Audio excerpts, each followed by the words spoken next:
Des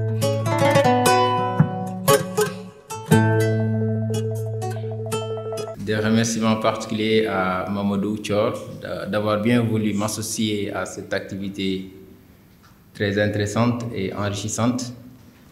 Et donc, très difficile de parler après avoir écouté des doyens, des références en la matière, à savoir Biaye, Mademba.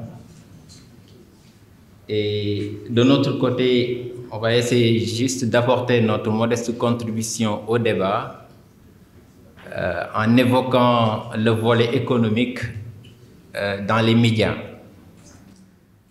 Les médias, on a toujours considéré, disons, les médias comme un cas particulier dans le domaine économique, en pensant que les médias, c'est juste un support, alors qu'en réalité, ils ont une place extrêmement importante dans l'animation de l'activité économique, sur plusieurs volets. Je ne parle pas de leur capacité d'influence pour ce qui est des investisseurs. Je ne parle pas de leur rôle de relais en matière de promotion, de marketing d'un pays au plan international. Si un investisseur veut venir au Sénégal, il n'a jamais fait le Sénégal, il n'a jamais fait l'Afrique de l'Ouest, le premier réflexe, c'est de checker, de voir la presse au Sénégal, mais particulièrement la presse économique et financière. Aujourd'hui, si vous avez des institutions financières internationales utilisent même des données des journaux spécialisés jusqu'à même faire des classements des pays, c'est pour vous dire que les médias aussi jouent un rôle extrêmement important dans l'activité économique. Mais notre volet ici, c'est surtout parler des médias sous le prisme économique. Parce que les médias ont été toujours, en tout cas les recherches que nous avons faites durant au plan académique, c'est que les médias ont été toujours analysés soit comme sous l'apport culturel, politique, mais l'économie, ça restait, c'était un terrain quand même, disons, vierge. Et l'idée, c'était de voir quelle est aujourd'hui la situation économique, pour ne pas dire aujourd'hui le modèle économique des entreprises de presse d'une manière générale. Et si on parle d'entreprises de presse, on a effectivement la presse écrite, la presse audiovisuelle, mais aussi la presse en ligne. Donc, mon intervention va porter sur deux éléments, c'est-à-dire la notion de modèle économique pour les entreprises, mais aussi, comme l'intitulé effectivement du sous-thème, à savoir l'influence du pouvoir financier sur les contenus médiatiques. Et parlant de modèle économique, les entreprises, on parle d'organes de presse. Là aussi, il y a un problème même de concept, organes de presse, maison de presse, entreprise de presse. Et là, jusqu'à présent, on ne parvient pas à stabiliser, même on a du mal à se retrouver effectivement concernant les concepts. Mais si on parle d'entreprise de presse, là, effectivement, puisque le Sénégal appartenant à la zone OHADA, à savoir l'Organisation pour l'harmonisation en Afrique du droit des affaires, les entreprises de presse, effectivement, sont considérées comme des entreprises. Et si on parle d'entreprise de presse, c'est-à-dire l'entreprise est régie par des textes en termes de fonctionnement, en termes d'organisation. Il y a une comptabilité, il doit faire un bilan financier annuel. Mais est-ce qu'aujourd'hui, à l'état actuel, on peut comparer une entreprise de presse à une autre entreprise ordinaire, par exemple, qui fabrique des produits détergents, autres produits? Est-ce qu'on peut faire la comparaison? Est-ce qu'il n'y a pas des spécificités, des particularités qui sont propres aux entreprises de presse? Et là, j'insiste surtout sur un élément, c'est par rapport aux produits. Et par rapport aux produits, c'est quoi le produit d'une entreprise de presse? Le produit phare, parce qu'on ne peut pas parler, en fait, il y a plusieurs produits.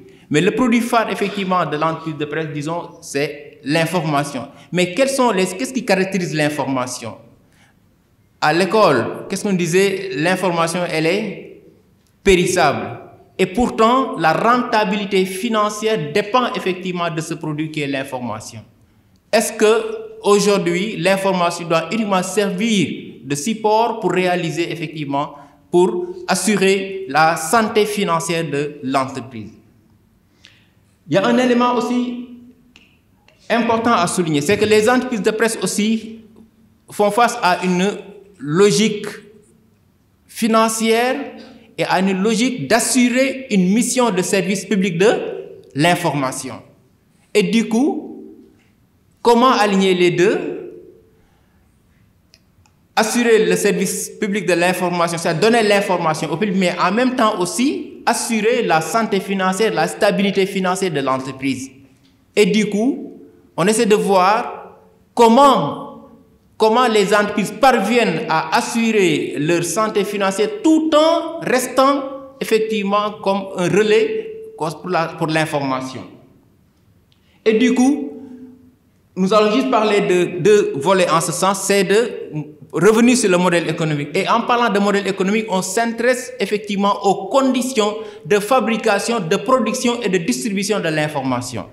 C'est valable aussi bien pour la presse écrite, la presse audiovisuelle ou bien la presse en ligne.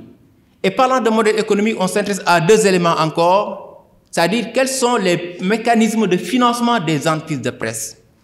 Et le deuxième volet, c'est les charges. Et en parlant des mécanismes de financement, aujourd'hui, les médias, leur modèle économique, en tout cas au Sénégal et dans d'autres pays, par exemple africains, le modèle économique repose sur le triptyque, ce qu'on appelle le triptyque, à savoir les ressources qui sont issues de la vente au numéro, c'est-à-dire parlant de la presse écrite, par exemple, je prends le cas de la presse écrite, je suis journaliste, en fait, de la presse écrite. L'autre levier, c'est effectivement la vente. Et je vais revenir tout à l'heure concernant la situation de chacun de ces volets. Et enfin, le troisième, c'est donc l'aide à la presse. Donc, la publicité, la vente, l'aide à la presse. Là, on sait que si vous prenez un journal, son modèle économique classique repose sur ce triptyque. Mais qu'en est-il exactement de ce modèle économique à l'ère de la transformation digitale? Est-ce que ce modèle économique continue de prospérer? Est-ce qu'aujourd'hui, ce modèle économique est viable? Si on parle de viabilité du modèle économique, c'est capacité de faire face, capacité, disons, résistance, mais aussi d'être résilient face aux chocs qui peuvent effectivement survenir à tout moment. Mais aujourd'hui, si vous prenez, on analyse chacun de ces volets, à savoir la vente. L'essentiel des quotidiens, en tout cas les 35 quotidiens ou bien 36 quotidiens, presque on n'a que 3, si je ne m'abuse, qui sont vendus aujourd'hui à combien? À 200 francs. Tout le reste, on l'appelle des journaux à 100 francs. Mais est-ce qu'aujourd'hui, avec un quotidien qui coûte 100 francs, les rentrées financières peuvent supporter les charges? Les charges, je vais revenir tout à l'heure avec des chiffres. La vente du coup est, on vend combien? Est-ce qu'aujourd'hui on est en mesure de donner le nombre d'exemplaires de chaque journal au Sénégal, de chaque quotidien? C'est très difficile d'avoir ces données aussi. Donc la vente, sans oublier effectivement l'aspect instruction, parce que aussi un journal est fait pour être lu et pour être compris. Le taux d'instruction, le taux de scolarisation. Le deuxième élément, c'est par rapport à la publicité. La publicité aussi, souvent vous ouvrez un journal de 8 pages, 12 pages, vous ne verrez aucune publicité. Et pourtant, elle est considérée comme la vache laitière de la presse en matière de rentrée financière. Et du coup, il y a cette répartition inégale de cette manne financière, donc de ce marché. Donc, tous les journaux n'ont pas accès effectivement à ce marché. Et si vous prenez le troisième volet, c'est par rapport à l'aide à la presse aujourd'hui, on a un fonds qui a été transformé en un fonds. Et comment effectivement cette aide aussi est faite, et c'est l'objet de beaucoup de débats par rapport aux critères qui sont mis en place pour effectivement faire la répartition. Donc pour vous dire qu'aujourd'hui, est-ce que c'est réuni ces trois modèles, ces trois leviers qui constituent le modèle économique peuvent rester toujours viables par rapport au contexte actuel? C'est des interrogations. Et pour revenir maintenant aux charges, le CEDEPS, vous connaissez, le conseil des éditeurs, qui avait réalisé une enquête en 2020 pour voir l'impact de la pandémie sur les entreprises de presse. Et l'enquête avait porté sur 17 entreprises, y compris, on a la presse écrite, la télévision, les radios, la presse en ligne. C'est juste un échantillon qu'ils avaient pris. Et qu'est-ce que révèle ce rapport? L'essentiel des charges,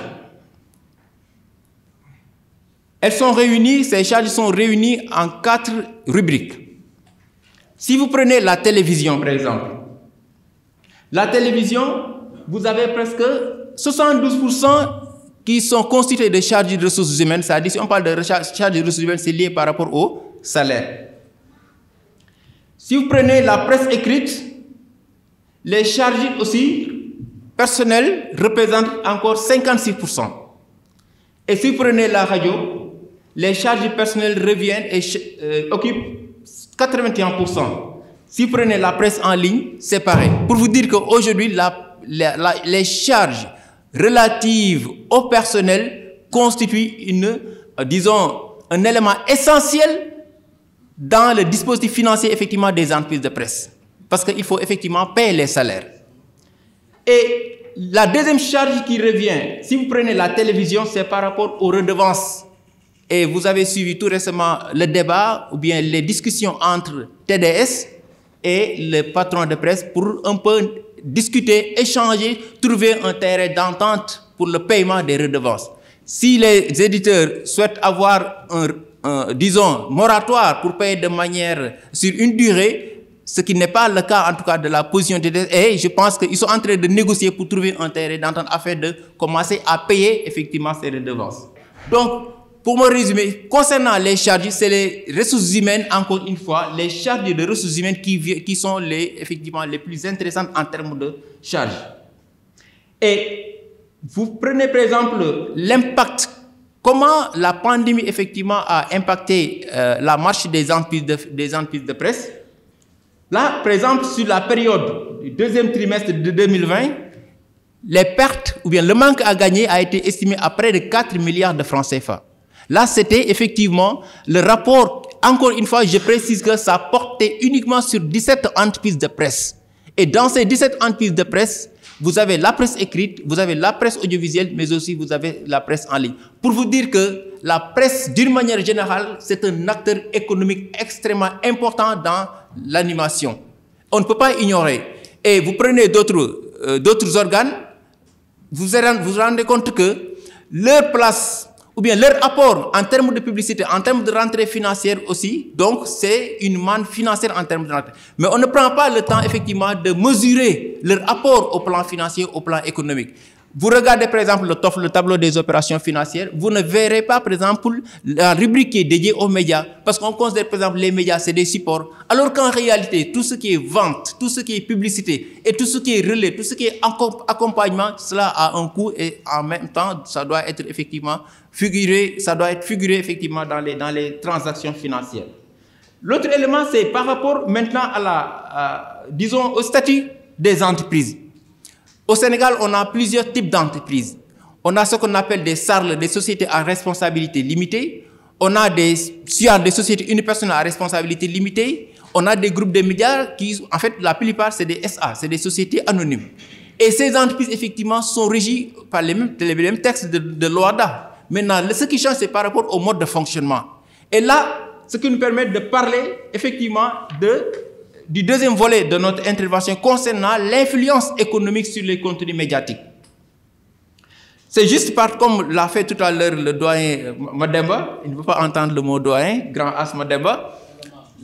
Donc, vous partez par exemple, tout récemment, on se rend compte par exemple, les 35 quotidiens, vous voyez beaucoup de, disons, souvent des hommes politiques qui reviennent souvent à la une des journaux. Presque chaque lundi, chaque mardi, c'est la même tête qui revient. Ou bien, vous regardez, par exemple, il y a des opérateurs économiques qui, à chaque fois, on voit, par exemple, c'est à la une. Et ce qui m'a un peu intrigué, c'est lorsque la une est réservée à la publicité. Là, je me suis dit que, par exemple, ça devient un peu... alors qu'on n'interdit pas, mais au moins, quand même, on doit tenir en compte le lecteur qui est un élément central effectivement dans le contenu. Et jouer à l'équilibre. Parce que aussi, comme je l'ai dit tout à l'heure, le journal, l'entreprise de presse doit assurer ce service de mission, cette mission de service public de l'information, mais en même temps, l'entreprise n'est pas faite pour perdre. Elle doit aussi effectivement trouver des moyens pour assurer cet équilibre financier. Et du coup, le contenu, effectivement, peut être influencé par rapport au pouvoir financier. Parce qu'aujourd'hui, si par exemple, l'entreprise a pris l'option de consacrer 70% de son contenu à la publicité, là, il y a problème. On ne prend pas en compte, on risque même de berner le lecteur. Et il faut jouer à l'équilibre, non seulement pour que la publicité ne domine pas le contenu, mais aussi faire en sorte que l'aspect financier puisse être pris en compte, mais aussi que l'information, les actualités qui sont traitées puissent être portées à la connaissance effectivement du public. Je termine sur un troisième point qui me paraît extrêmement important, c'est par rapport à la stratégie d'adaptation des entreprises de presse traditionnelles face à la transformation digitale. Et je pense que ceux qui pensaient que, par exemple, le papier va disparaître, et je pense que ce n'est pas encore le cas. Parce que beaucoup de penseurs, qui ont beaucoup travaillé sur ces éléments, les Pierre Bourdieu ou bien Dominique Volton, donc qui ont travaillé effectivement sur le papier et le digital. Dans le cadre de mes recherches pour la thèse, par exemple, les enquêtes que j'ai effectuées sur le terrain, c'était sur l'Observateur et le Soleil. L'idée, c'était d'analyser la stratégie d'adaptation de chacun de ces journaux, face à la transformation digitale. Vous prenez le cas du Soleil, par exemple. Là, l'échantillon sur lequel j'ai travaillé, portant sur 150 lecteurs, par exemple, les 65 vous disent, par exemple, nous, on utilise le papier. Pourquoi? Parce qu'on n'a pas encore une alternative. Une alternative, on fait référence effectivement à la stratégie d'adaptation, autrement dit, mettre en place un nouveau mécanisme pour permettre aux lecteurs de pouvoir effectivement d'accéder effectivement au journal. Vous prenez le cas de l'Observateur, c'est pareil. Presque 56% sur l'échantillon sur lequel nous avons travaillé continuent d'utiliser le papier parce qu'ils n'ont pas la possibilité d'accéder au contenu à travers donc le digital. Et du coup, c'est un marché qu'ils peuvent exploiter en matière de transformation, en diversifiant effectivement les supports, mais aussi en valorisant le contenu davantage. Comment? Ne pas rester uniquement sur un produit physique qui est là. Le cas du Soleil, le Soleil, c'est une mémoire collective. C'est plus de 40 ans, c'est plus de 50 ans. Pourquoi ne pas aller à la numérisation de ces archives et essayer de les monétiser? Aujourd'hui, vous ouvrez Jeune Afrique, presque 80% de ces articles, il faut passer à la caisse.